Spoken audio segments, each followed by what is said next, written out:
Alright, yo, what we got here? So, this is some bones, and waist, and gloves, and a goniometer, and a leg.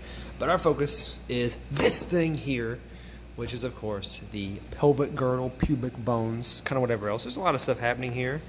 And so this junk right here, not really the focus of the week. Instead, we're focusing on this little darling over here, which is 3 bones fused into one. Pretty spectacular. Is it blood smeared on there? God, I hope not. Is it my blood? I'm not bleeding. Anyway, whatever that is. So let's go through and label some of these bone markings. So I figured they'd have a pretty high demand to see more of these bones and bone markings. So I figured, you know what, I'll do a video. It's been a while, so I'm happy to get back under the camera, get my Spielberg on, or whoever a relevant director is these days. I don't know. Somebody just won an Oscar for something. Chloe Zhao, I think. Anyway, focus. All right, so first thing we're going to look at is the obturator foramen. Ooh, starting big. Look at that, obturator foramen. What a name. Now remember, foramen always means hole. Obturator, I don't know what that means. But I can tell you where it is on this thing, and that's this little gap right in there. So this area here, that's your obturator foramen. So, heck of a structure. Great name. Not my favorite, but it's not bad. I'm not going to bash it. So that's over there. Alrighty, and then let's do some bones this time. Ilium. Ilium. This feels like a fun, like what would be like a Beastie Boys like album in the 90s. Would be like, oh, you know, get that Ilium on, license to Ilium, that sort of thing. That's what it always reminds me of. So it's always a fun one for me to remember.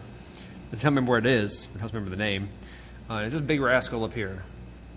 So all of that is our ilium. If we go down to here, like this top half of this area, this crater. So we're looking at the moon here, but yeah, this is the ilium. Ilium. Okay. Let's get our discard pile. Next bone, we'll go with, if I can find this stupid thing, ischium. Got the ilium, got the ischium, little ishi. Ishi. So it's this bone down about here. So this is the ischium. Ischium. It has another part of the crater. Not all of it, but like that's like a piece. So it's kind of like that, and it goes across to here. So okay, like that.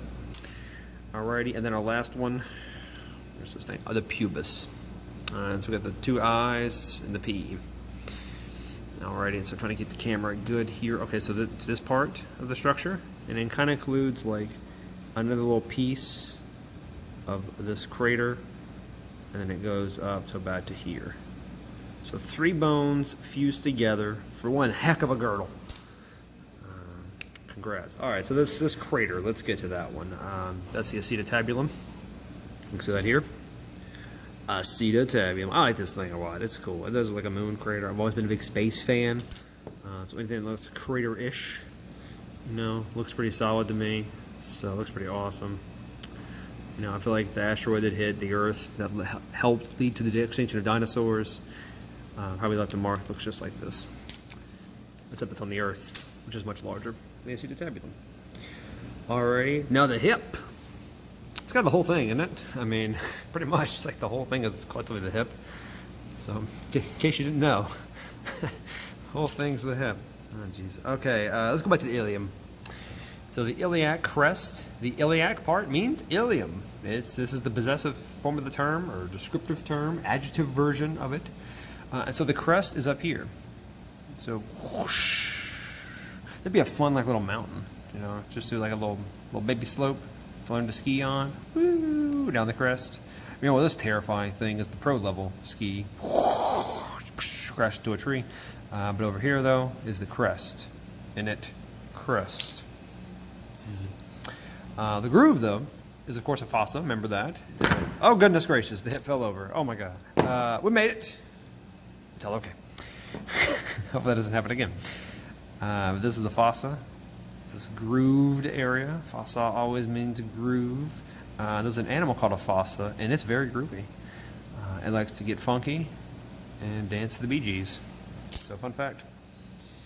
And then next up, we have the pubic symphysis found here. Oop, there we go. And it's this ring of fibrocartilage that connects the two pubic bones. I keep tilting the camera down. Stay focused. I'm definitely one of the ones who, if I was recording like an animal, like a monster invasion, like I'd be like, oh man, look at that, and the camera would be like right down on the ground the whole time. That'd be me. I'd be guilty of it. I'm sorry. But last but not least for the hip, then we'll move on to the next thing, is the Ischialtuberosity. In terms of bone marking names, this is right up there with my #1 for the hip. I love this one, Ischialtuberosity. Tuberosity always kind of means some sort of like raised end kind of deal. Right, so we looked at one of those before on the humerus, but it's this area, Ichium tuberosity, of course. And so this is the one that supports the weight when you're sitting down. So it's a sit-down bone. Our acetabulum over here is what's used where the femur will secure with. And there's a point where like ligaments will surround all of this to keep the joint in place. Fovea capitis will connect them with the ligamentum teres somewhere up in here. I'm trying to think if there's anything else that was mentioned on the sheet, but I think that's about it. Alright, so that's the hip. Next femur.